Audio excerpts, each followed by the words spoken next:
Hi friends, দেখো আজকে আমি টেজার এনএফটিতে প্রেডিকশন করব।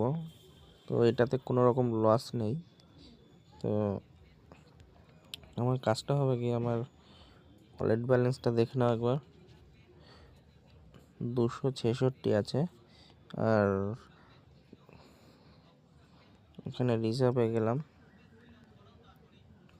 রিজার্ভে গিয়ে জাস্ট কাজটা কি, এখানে এসে কনফার্ম মেরে এই যে এক্সপেক্টেড ইনকাম দেখাচ্ছে, আমার ওপেনিং হচ্ছে।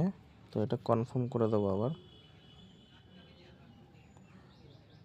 রিজার্ভেশন সাকসেস, কনফার্ম মেরে দিলাম।